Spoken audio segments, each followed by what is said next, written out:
Improving has never changed its course. If we're going to change the perception of the IT profession, we must change it amongst Hispanics, Blacks, and women. So we are leaning into these communities, being active in them, not because DEI said it, but because this is part of our ambition of changing the perception. Why are only 22% of our professionals women or Blacks, or less than that, Hispanics even? Yet our profession is one of the easiest to get into and have a six-figure salary after about 5-6 years. We are addressing that, and we must change the perception of our industry, not only for CEOs, but attract those people in. And it fits so much into our purpose that nobody's going to cancel these initiatives and improving. We're going ahead.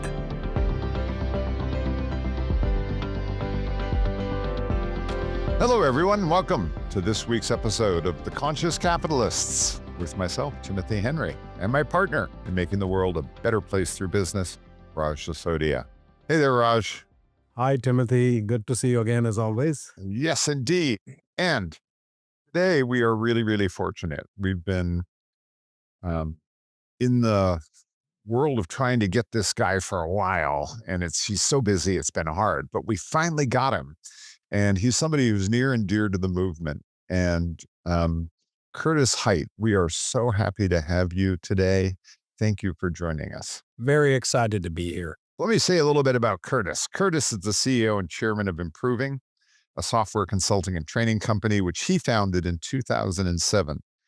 He's built the business focusing on conscious capitalism, and he's grown the business to over $250 million in revenue with 1,500 employees and 16 offices.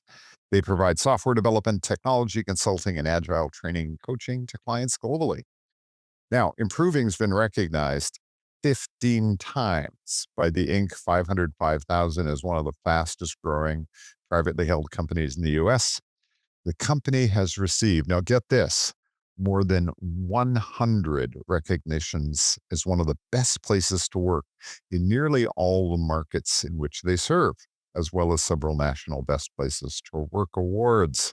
Congratulations on that. He's a regular speaker on leadership and culture and been recognized for being one of the most admired CEOs on the Inc. 500,000 list. And he's been a finalist for Entrepreneur of the Year. Curtis Hite, welcome. Well, I'm glad to be here, Timothy. Raj, excited to get to talk with you today. Tell us, what brought you to conscious capitalism? What was your journey? How did you get to conscious capitalism? Maybe 2 or 3 years after the first CEO event, I got invited by a friend and colleague of mine, another fellow conscious capitalist, Greg Massey with First United, and he invited me, thought that I would enjoy the CEO Summit, that our company aligned with many of the values that were presented there. And so I accepted his invitation. And it was transformational, not only for our business, but for me personally. So say a little bit more, because Improving has won all of these amazing awards for being a great place to work. Everybody that I've met from your business have just been outstanding people. What was the step from CEO Summit to digesting this and bringing it to life in your business? A big role, like I said. We have a story inside of Improving, and I won't take the entire time to recount that. It'd take 5 or 6 minutes, but we call it our six-hand story. And I remember being invited to the summit. It was a keynote. I was really, really excited, and the keynote speaker asked a question of the audience. How many of you have had such a great experience with your IT provider or your IT teams that you will share it with the people next to you? And if my hand went up, I looked around the room of CEOs, and there were 6. I could count them all. And the speaker said, "That doesn't surprise me. Only sales professionals have a worse perception amongst CEOs than IT professionals." And that hit me hard. Hit me hard for a lot of reasons. If you were to know me, know my background, I am a sales professional and a technology professional. So you win the race, first and second prize of the race you didn't win. but it distracted me because I got very defensive on that statement. I started journaling about why that wasn't true. About 30 minutes later, I switched that and said, what if that statement was true? By then, the keynote speech is over and I don't remember a thing about it. And this was literally the first time. And what I got out of that was I want to change that perception. And we're a technology business, and that has become our ambition since then. I want to change the perception of the profession and of that individual, similar to capitalism, actually, and then we've leaned into that ever since. Well, that's brilliant. And what I'd love you to talk about for, the CEOs in our audience, like, okay, you have an epiphany. It's like, okay, I want to do this. I've got some real good role models in my life, Greg Massey and First United being one of them.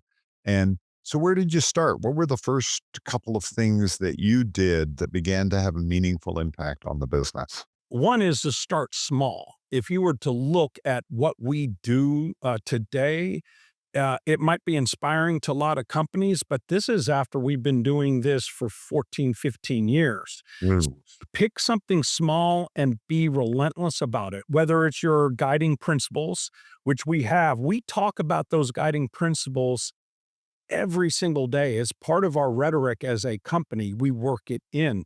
And we started that by literally having one meeting for 15 minutes a week throughout the company. This is when we're only about less than 100 employees. We got in groups and we would lift up a value and say how one of the other people in the company had demonstrated that value.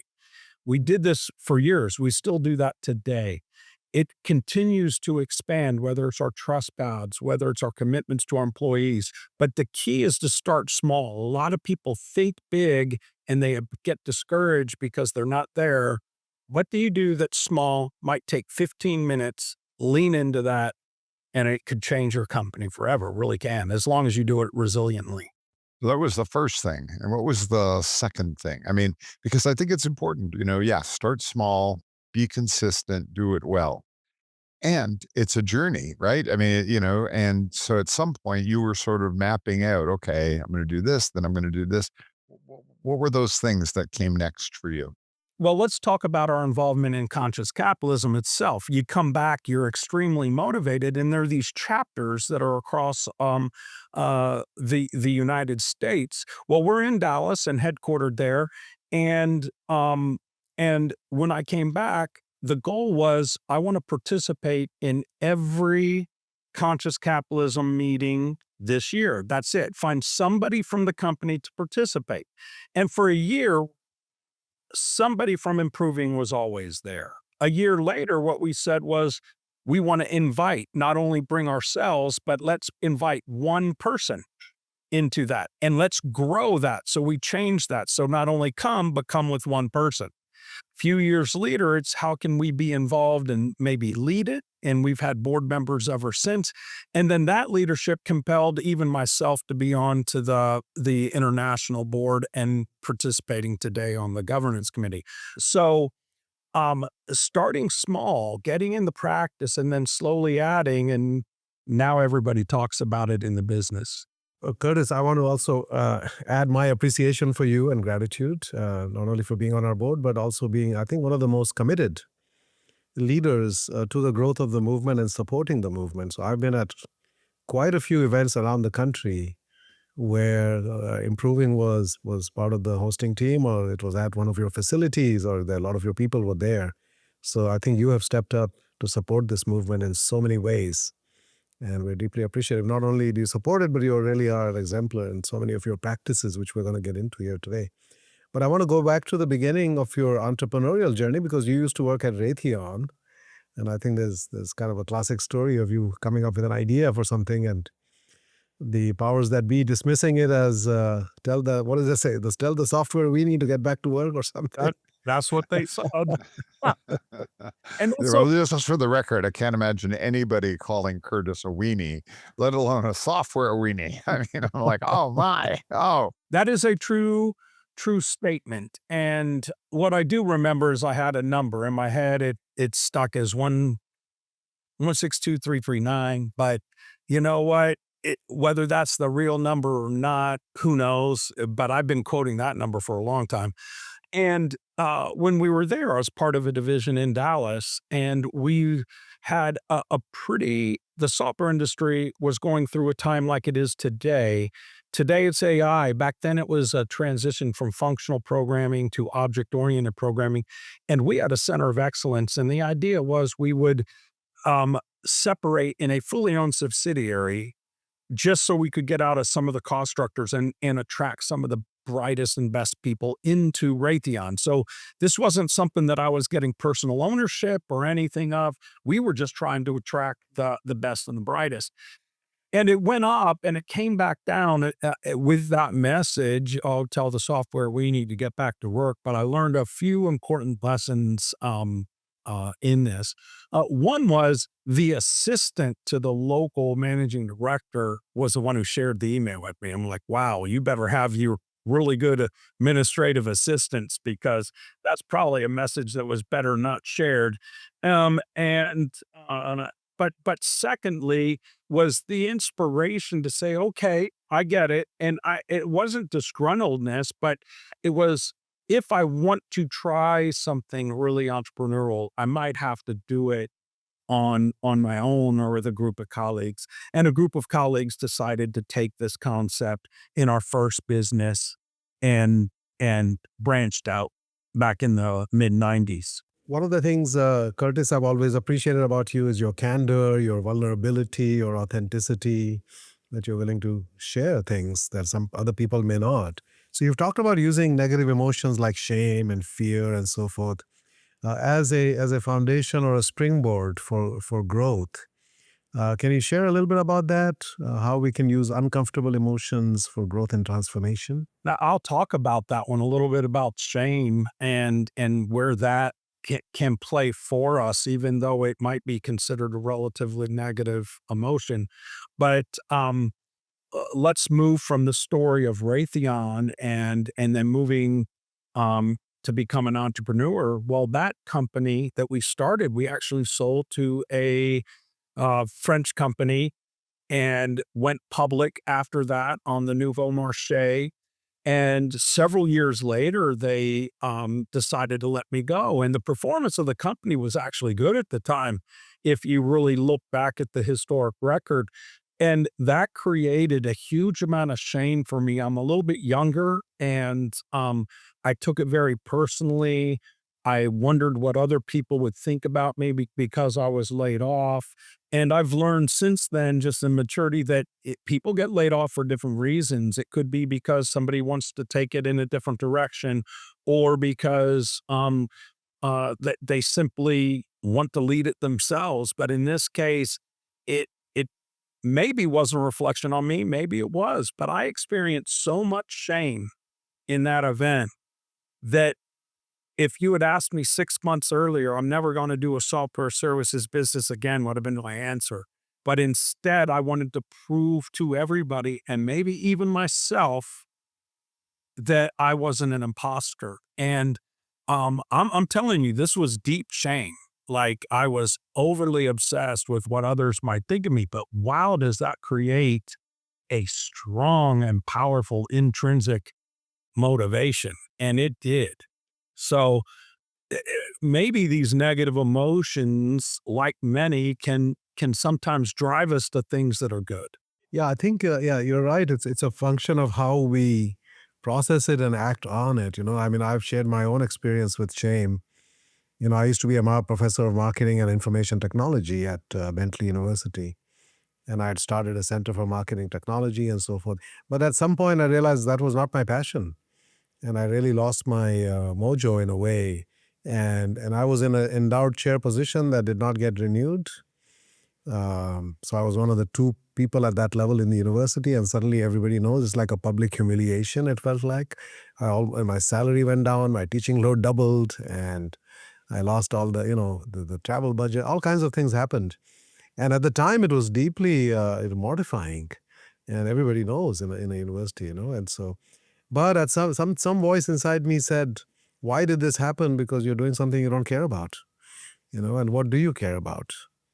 And it really forced me to look within and say, yeah, I wasn't inspired by that work. What am I inspired by? And that then led me to start the project that became Firms of Endearment, that then, led to everything, changing in my life and becoming part of this movement, So I think you're right. It can be channeled if we have the ability to do so, or we can go into a shame spiral and just kind of never be heard from again, It's but I think the question is, what does it take to be able to bounce back from that, I think is an interesting challenge.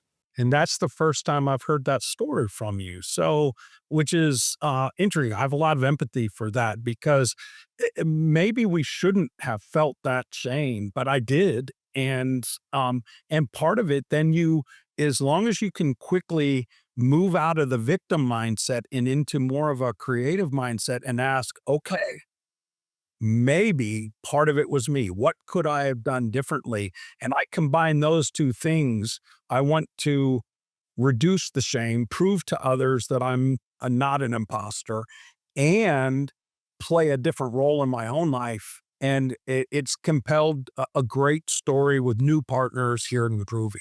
Well, I'm also fascinated by some of the ups and downs that you've experienced in your business career, particularly, looking at something like the Enron example and sort of saying, hey, here, all of a sudden, one of your biggest clients disappears and you have to adjust to that.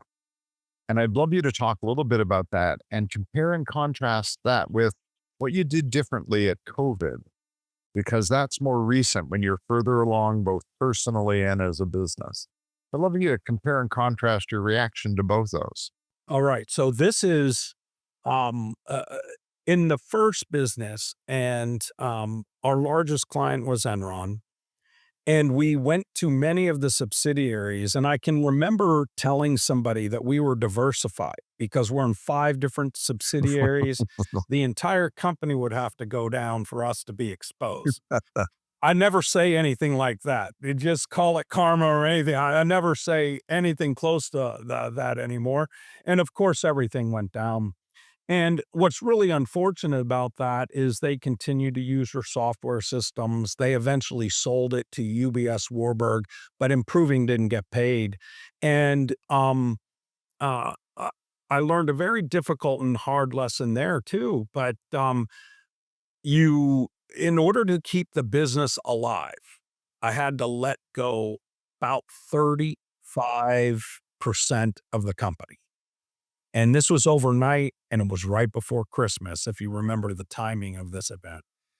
And it was excruciating. I did the layoffs myself. Of course, there was a lot of anger and resentment. There was a combination with the dot-com decouple stuff. And, the lesson was, with people in positions like ours, there is an alternative, and the alternative to doing what we did was the entire business would have gone out of business. It does take profit to keep a company alive, and there was no digging out of this hole at the time, so we made the cuts. I then had to get the people we owed money together to, because now I don't even have cash that was supposed to come in, and we owed people millions of dollars for various reasons, including our bank. And I worked with the bank at the time and our other junior debt, and brought them together. And I made a simple ask. I said, listen, no interest. I'm just going to get your principal back over the next 2 years. And I'm reducing my own salary to almost nothing. And I really mean almost nothing, maybe enough to cover my medical benefits. And for 2 years, worked on paying every single debt. Now, key here was the bank actually worked with us, which was quite unusual. And that bank was Silicon Valley Bank, which maybe it's gotten a bad rap, but I'll tell you, we wouldn't have survived without them working with us. And they got every bit of their principal back. Now, that's a interesting lesson, but I was very talk straight with them. And the other alternatives would have been bankruptcy, and they get none of it back. So now fast forward to when we started improving, they, after working with that, knowing how much this executive team had worked to get the money they owed back, they gave us a significant unsecured line of credit personally. And I cannot tell you how much that helped us in year 1 and 2 get the business underway. That they were willing to do that where no other bank, but they did it because of their personal experience from that adverse event. So that's one, and that's a story, but when you treat people with dignity, and the easy thing would have been to file bankruptcy, but we did not file bankruptcy. We got everybody their money back and then move forward. So let's talk about the pillars. You have an interesting take on, for example, purpose. You think of your purpose really as improving the image of the technology industry, or how do you phrase that? It's a bit unusual for companies to be thinking at the industry level, not just the company level. Yeah, we want to change the perception of the IT profession and professional. It has this negative perception, which it doesn't need to have and maybe shouldn't have. Technology is pervasive. And it was actually a year later when my partner and I were at a Stephen Covey event, The Speed of Trust. And when we were at that event, I was like, this is the reason that our profession and our professionals have such a challenging time with CEOs. Because these 13 behaviors, let's say, keep your commitments, but here's a very hard one for IT teams. Be transparent. A lot of IT teams get behind, and let's say in a year-long project, they're behind in month 2, but they don't communicate it. They're going to catch up. They think they are. This isn't an intentional thing, but by the time they're at month 10, they can't then undo that they're on time, and an entire project slips a quarter that the CEO marketing team was waiting to deliver.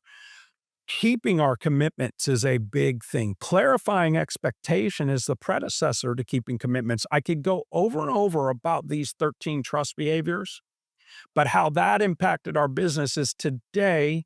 And we've recently grown even further than you mentioned, Timothy. We're now in India. We have more than 2,000 employees.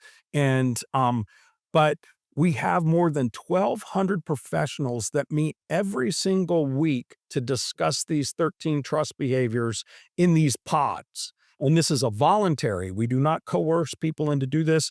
We ask people to. They do it on the company time, but we develop these trust behaviors by talking about them every single week.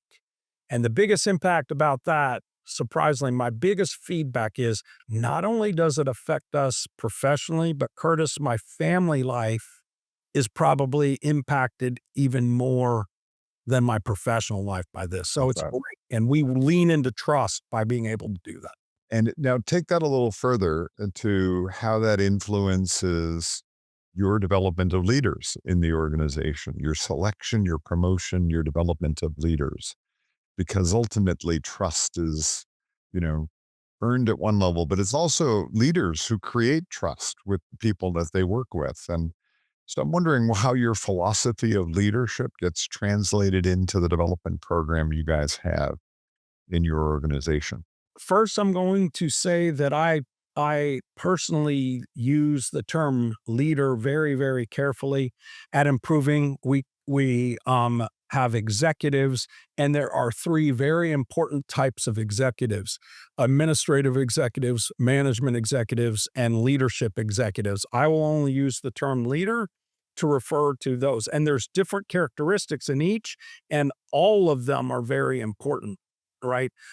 But a key differentiator for leaders is they inspire, and they find a way to inspire, and they have initiative, which are waiting. They don't wait to act, right?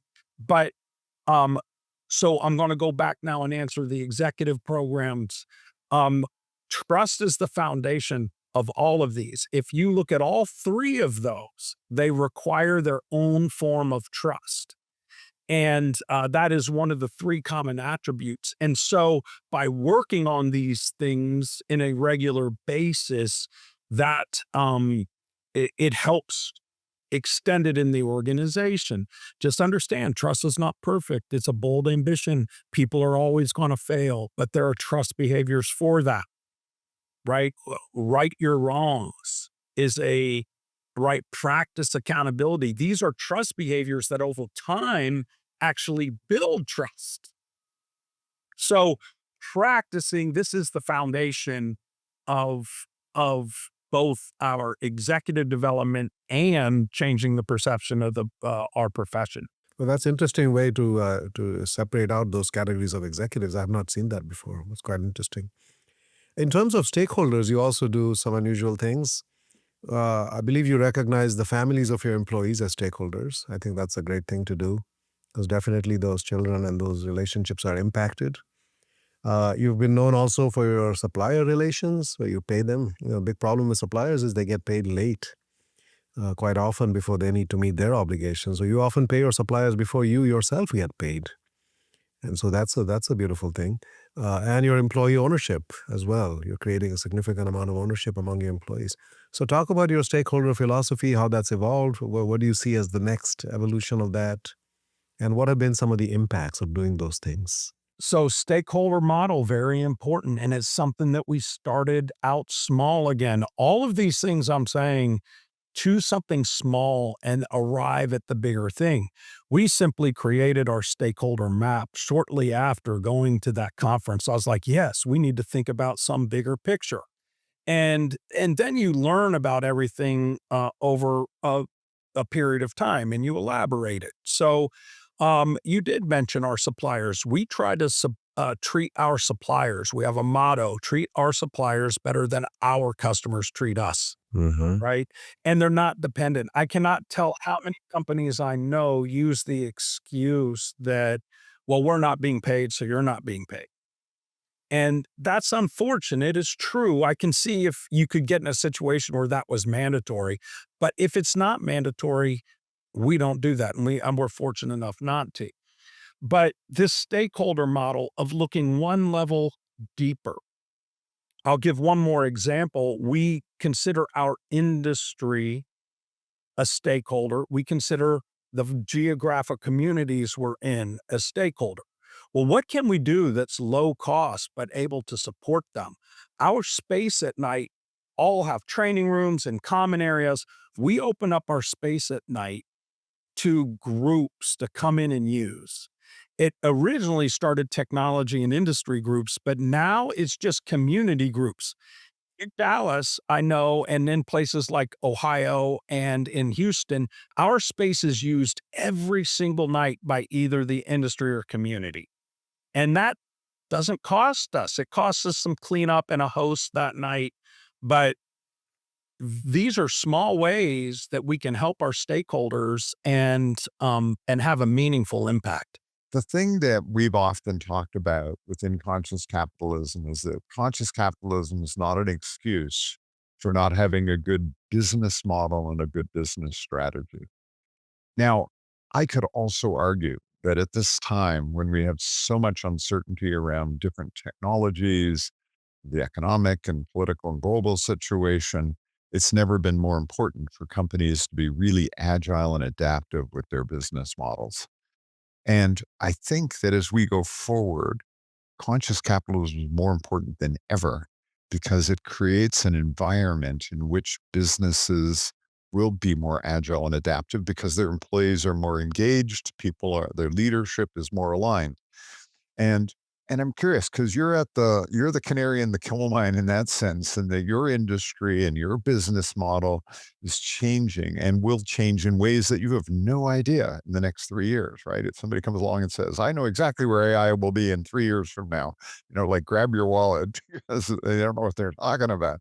But I'm wondering how you see the value of conscious capitalism now starting to play out as you have to think about agility around your business model and your idea about value creation and how we're going to do that. How are you addressing that, Curtis?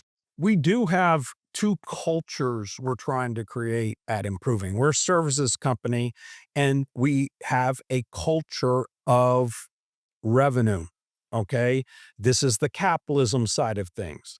The second culture we really promote is the culture of engagement with our stakeholders and deep engagement. And so combine these two cultures, and it's conscious capitalism, engagement consciousness, capitalism revenue.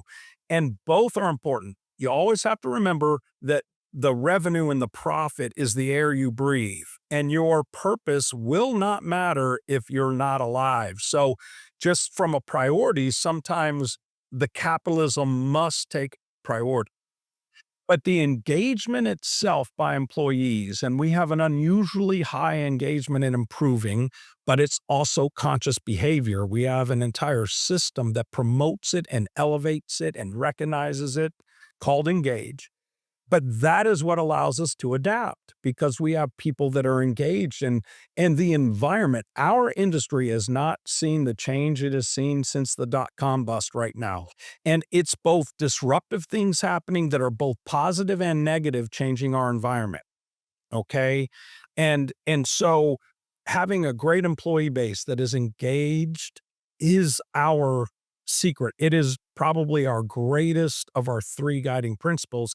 And and I'll tell you that's our secret. Curtis, you've talked about this polarity of freedom and equality, that you need to balance that. So, what does that look like for a conscious business to honor both of those values, and how do you think about that issue? There's a lot of tension sometimes between these, and if historically you really look through um, these things, they will destroy each other in their purest forms. Okay. If you go completely to the equality, it'll destroy freedom. But if you go completely to the freedom side, a lot of equality gets destroyed as well. And so what it is trying to maintain these tensions. And I think a key part and a key differentiator of conscious capitalism that you may not see in others movements and organizations that are like ours is that we're a model of inspiration. But what does that mean? We're a model. We want to inspire companies, not require. So there isn't this checklist that you do this, and you must comply. And but what we do say is look at these business in your own book, Raj, of firms of endearment. You see what these businesses do. So let's use them as an inspiration. And the ultimate pinnacle of our success is that conscious capitalism is no longer unique. It simply is the way that every business does because everybody has seen the benefits of it. And Curtis, you've talked about spiritual or inner development, and so what's been the role of that in your leadership journey, and how do you integrate that into running a technology company? It's the foundation of my own personal transformation and growth. And for me, it's related in faith, but it doesn't need to be related in faith. Let's take spirituality. So personally, I root it in faith, but professionally, I root that in mindfulness and awareness and consciousness. Okay. And we teach a lot about this inside of improving and becomes the foundation in our executive teams. The very first thing we spend 13 weeks on is the concept of awareness and mindfulness, starting with an awareness of self, understanding our own feelings, these negative things. We talked about shame, how they compel us, how they hold us back, but we don't even start thinking about understanding others until we start to understand ourselves better. By understanding ourselves better, we know, well, sometimes we act and our motivations, our behaviors look like they're not admirable, but our motivation was, so why is the disconnect? When we understand that about ourselves, then you start to say, wait a second, maybe that person's behavior is different than their inner state. Maybe they had good intentions, but it was a bad choice or behavior. And by just exploring for 13 deep weeks this concept, the foundation. We start to understand ourselves, which helps us develop the empathy for others, which helps us to develop an understanding of others. And then we add the situation. This three-pronged self, other, situation creates a comprehensive mindfulness. So the foundation of our executive training, Mm. And is that done internally, or do you have outside people? internal, a lot of our own IP. I want to pivot slightly. I want to play a little bit on the capitalism side now for a moment to contrast with the consciousness. And because I think that's part of the beauty of our movement is we have this fluidity of moving back and forth on these dialogues. And Curtis, you're a beautiful example of that, and personally, how you live, but also in how you articulate it in the world. And I want to put this in the framework that, within conscious capitalism right now, we want to celebrate capitalism and we want to elevate it. So we want to celebrate it in the sense that it's been an incredible, powerfully moving thing in humankind and made all kinds of brilliant things. And we have to acknowledge there's some unintended consequences, and we're losing the next generation in terms of some of their beliefs. But we need to elevate it. We need to elevate the practice of capitalism. And I know you've been a really strong voice in that discussion about celebrate and elevate. And I'd love to give you a platform for a moment to talk about your energy around that and your personal experience in going out and talking about it. Almost nothing that I'm more passionate about than this subject, Timothy. I mean, um, we must celebrate capitalism. When you look at the Wealth of Nations 1776, okay, and the Declaration of Independence 1776, we're coming up on 250 years. Just a few metrics of the freedom and capitalism coming together, free market capitalism, freedom and capitalism. In this 250 years, extreme poverty in the world after the promotion of these two concepts has gone from over 90% to less than 8%. We are winning the war on poverty because of capitalism and freedom. We are winning the war. It doesn't mean the war is won, and we don't need to stop, but we need to stop. We need to celebrate what it has done. Literacy has had a similar flip. I think it's 88% to illiteracy went from 88% to 12%. Life expectancy has gone from 28 and a half years to over 70 years. Science and this is capitalism, and that is the result. So we must stop bashing capitalism. That is not, we must celebrate it. But just like a teenager that is graduating high school or maybe college and moving on, when they are learning and making mistakes, you work with them. You don't beat them up. You don't, right? You work with them to go to the next stage. And I believe that's where we are with capitalism. We need to celebrate that it has gotten us all the way here. And yet we see these shadows. And you don't throw the person out because they have some shadows. And so how do we celebrate it? How do we get all this rhetoric that really puts down capitalism? It is such a moral and ethical creation. It is not an economic system only. It is a social system in moral good. It is a free exchange. I have something, you want something. We exchange something by choice, not by force. This is an amazing social and economic structure. Anyway, you can tell I'm passionate about Yeah, it, of but course. Yeah, and I want to also build on the elevate part because I think that's the other side of it. Yes, we want to celebrate, acknowledge there's a shadow, and now the question becomes, how do we elevate it? How do we elevate the practice, and how do we have that dialogue that's not capitalism, anti-capitalism? It's better capitalism. It's elevated capitalism, responsible capitalism. yes, and that is the great question, right? I choose to look at that through our stakeholder model. I still remember that not every stakeholder is equal. This is where equality will actually get you in trouble. And smaller organizations may only be able to choose one or two stakeholders that they interact, while huge ones like a Pepsi or an American Airlines, these might be able to choose a wider set.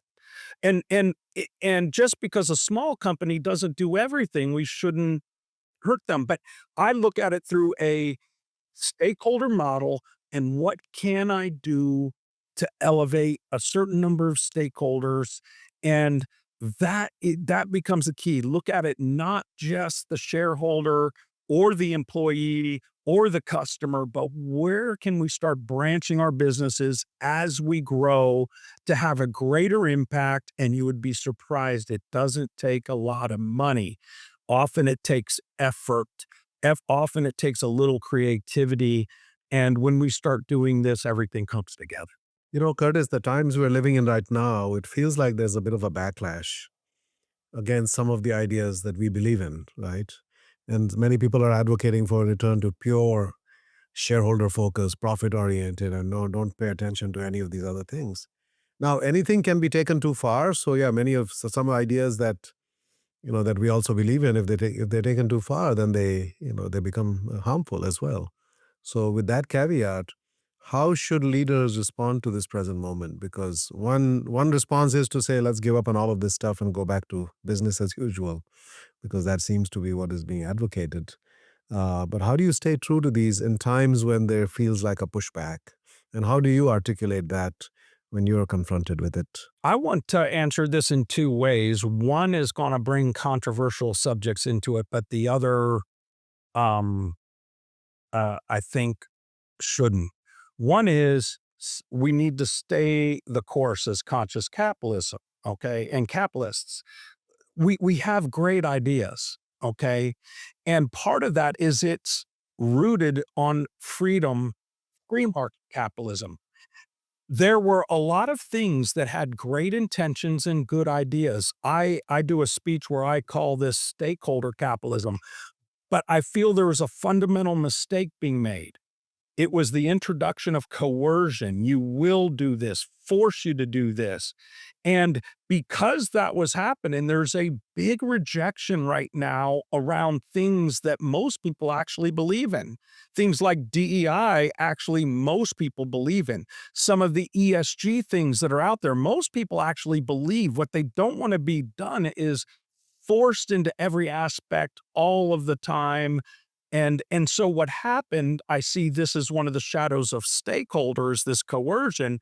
We are taking a step back, but those principles and those fundamental things that we heard about, we do not, and I don't think, I'm hoping at least, that nobody believes that we want to remove prejudice from not only business, but from society in general. Okay, we want to remove the hypocrisy, but we can't get rid of the meritocracy in doing these things. We need to build upon those. So a company like Improving, we are chartering our course. Let's talk about diversity in the technology in the United States, because we have to put different contexts around it. We are incredibly underserved by women in the technology industry. We are incredibly underserved by the Hispanic and the Black community, okay?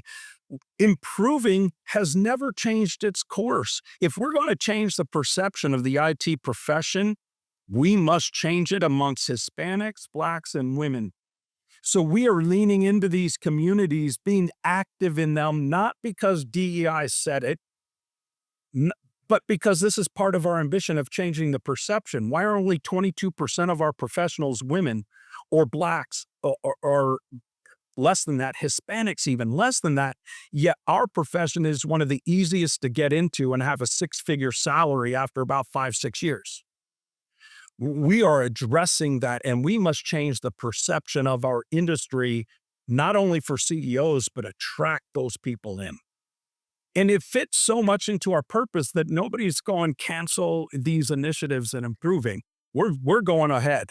Yeah, so I think we need to be in the inspiration business, not the obligation business. Yes, I see. Inspire people to do these things. That's what differentiates Conscious Capitalism from some of these other flavors of elevated capitalism. So what that was, if where was the controversial? So there was one part that you thought might be controversial, one part you thought that wasn't controversial. What's the other part of that? Whenever people mention things like DEI, right? Right now, that tends to be a very controversial subject, okay? We're canceling DEI. We're doing this. I think it was because it was created in probably an unnatural manner. At improving, we already had these initiatives. We were moving forward. It made sense. And think about the three communities that I already mentioned. We need to change that. So we're all active in that anyway. Very natural, fits in with our purpose, fits in with our industry. Nobody was forcing it on us. And so we hopefully we inspire. But when you bring up DEI, a lot of people are gonna all of a sudden have a reaction. No, let's look at the values under DEI. And even at improving, I will tell you this, we call it our inclusion and a diversity initiatives. We've gotten rid of the E because that tends to be too controversial and people get wrapped around an axle that they can't even describe on either side properly. So, and we lead with inclusion because that's the biggest principle. If you have true inclusion, diversity is going to happen. So we No, I put our love that. inclusion, our ID, our identification. So, um, it that can be controversial, Timothy, and it's not here for me, but Well, I think the other side of it is that you talk a little bit about profit sharing because, again, one of the shadow sides of capitalism has been some of the inequality that we're seeing from a wealth point of view. And part of that is, you're addressing but through profit sharing and employee ownership and things. Tell us a little bit about that and how it works at your organization. And why did you go down that path? we shared equity with the entire company in the initial stages. It created some complications when we brought on private equity, but every person was a shareholder for the first like a long time in our history, probably first 8 years or something like that. So why? Why? Because not every tech founder thinks like that. So what was it, Curtis, that drove you on that? Because that's pivotal. First, I'm going to tell you, well, how much did you share, right? Everybody's an owner. Depending on the time, I only owned 13 to 15% of the company at any given time. 13 to 15. Every share in the company was equal. They could vote me off the company island anytime they wanted. I only had 13. Get 51%, I'm gone. Okay, from the very company that I was one of the key founders of. So that's how much I meant sharing. Maybe that was too much. I look at it and if I look at it, I said that much may have been unnecessary, but it doesn't matter. I'm not worried about that. But now, why would I even do such a thing? I think it was part response, part reaction to a very negative force that had happened in a previous experience. And I don't want to share this because it could create some shame or guilt on another individual. But what I can say is I was going to do a different equity model with partners, not just two or three partners, but a group of them. That's how we got that equity model. And even today, our private equity has approved more than 150 different shareholders inside the company and continuously adds 10 to 15 a year at our executive team's request. This is very unusual if you're unfamiliar with private equities for those that are out there. This is not how most work. Trinity Hunt has been an incredible partner. Oh my gosh. Now, profit share. Okay. We want to share in the success of the company in a way. Okay, that we can. We can do that by sharing in the accolades, by sharing in kind of the recognitions, but another way is in the profit. There is an interesting side to that. When you have really, really good years, people get a lot of the profit share. And we've had a few tighter years recently where there's smaller amounts of the profit share. And then people start looking at that a different way. But in the end, we have not had a single year where we haven't distributed some type of profit share to our employees as well.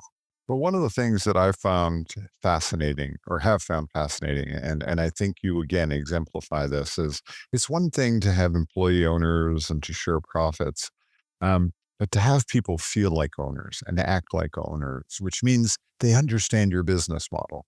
So when you were talking earlier about engagement and being revenue driven and that, I think that's so critical to being a conscious capitalist business.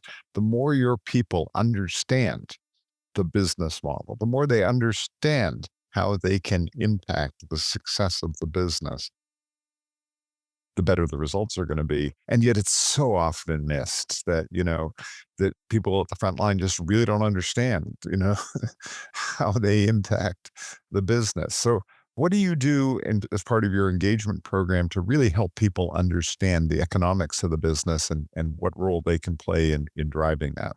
We have internally productized something called Engage. And I think it's fundamentally something that any business could use, but we consider it such a competitive advantage that we haven't released it. What it does is it's a system. It's one of our few internally developed IP systems, but it literally tells you as an employee more than probably 200 ways you can contribute to the business outside of your own day-to-day individual contributions. And it is a reminder.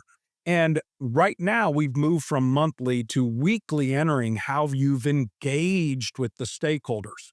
You go to even coming to one of our town halls, you're engaging with the business and you get recognized for attending the town hall. You host one of these groups you are engaging with the business. We track these things and we actually have we have coins that you get.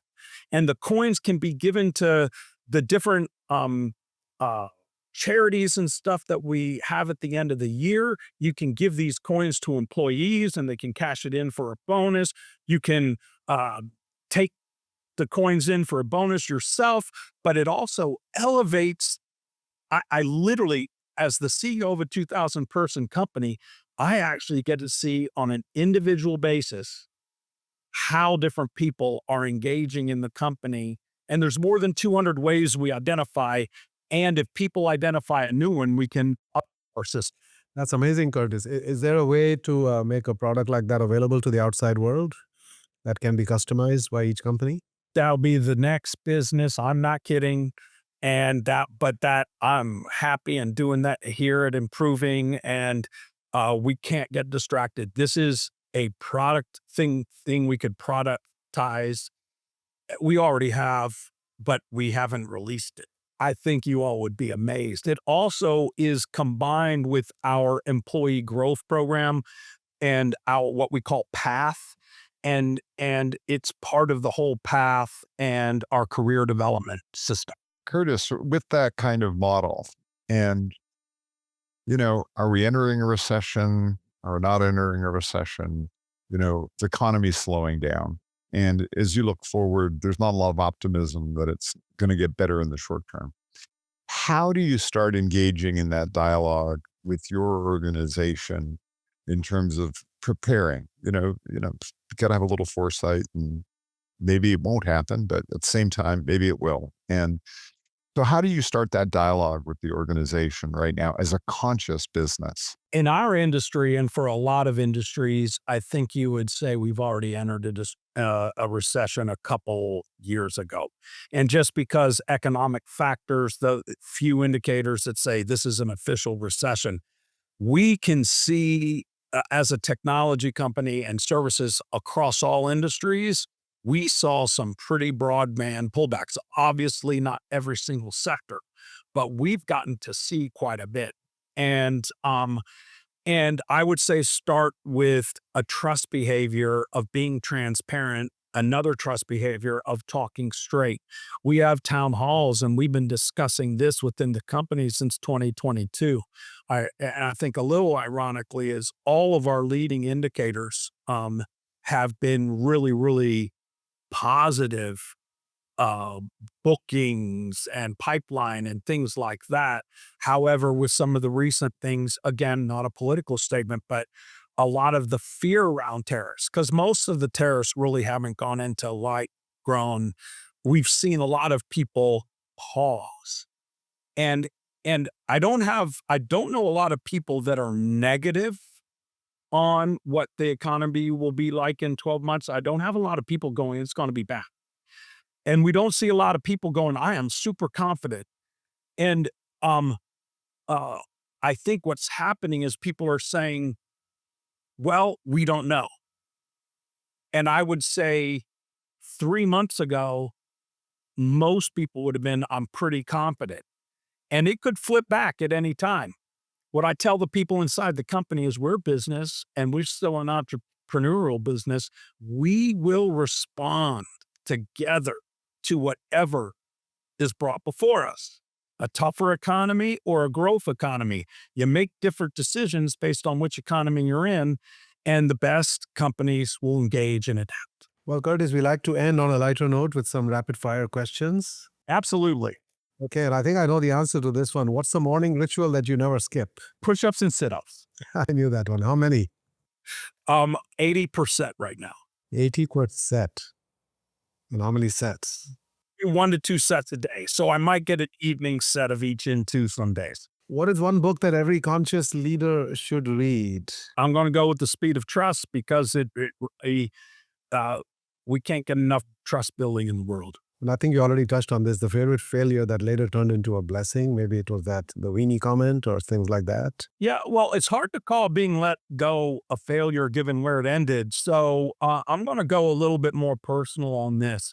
I went through a divorce, and I view that as a failure. Never my intent, never right. And coming out of that, again, more shame, more guilt, but I am such a different person. What can we own? What can we become better? That's probably one of the biggest events in my life. I can relate to that. I think we all can. Yes. One word that your team would use to describe you, and one word that you hope they would use to describe you. I think most people would describe me as being genuine, and I think they would, but I'll put this in the hope category that they believe I care. And who's the CEO that you admire most and why? I admire a lot of CEOs. I've mentioned a few. I mentioned Greg Massey, Rand Stagen for different reasons. These are mid-markets that maybe some people haven't heard of, but I'm going to talk about an individual that was my hiring manager out of college. His name's Barry Rogers, and he helped found this company. He's now retired as well. We were partners for a long time in our life. He had an incredible impact on me. And while this was supposed to be a short answer, I just give tribute, probably one of the best listeners, which is a trust behavior that I've met in my life. And finally, if you could spend a day mentoring your 25-year-old self, what would you say to him? Lean into the pain. Do not try to get rid of it. Use it for your benefit and use it to transform yourself. I would not be where I was without any of these pain moments, and I am a better man, a better person than I was when I was a youth. And it's all because of the transformation was because of pain. Mm-hmm. Oh, beautiful, Curtis. Beautiful. Listen, thank you so much, both for being who you are, for the contribution you make to our movement. You're a pivotal and critical figure in our movement. And thank you for joining us today with your candor and genuineness. Thank you. Thank you. Well, thank you. Thank you, Curtis. Again, really, really appreciate your time today. And thank you to our listeners. And if you enjoyed listening to today's show on whatever channel you're listening to, please hit the subscribe button. If you want to go over to Apple and iTunes and leave us a rating or leave us some comments, we always appreciate that. Thank you to Rainbow Creative for being our producer today, and to Conscious Capitalism Inc., who is our sponsor of this program. And we'll look forward to seeing you next week. Thank you.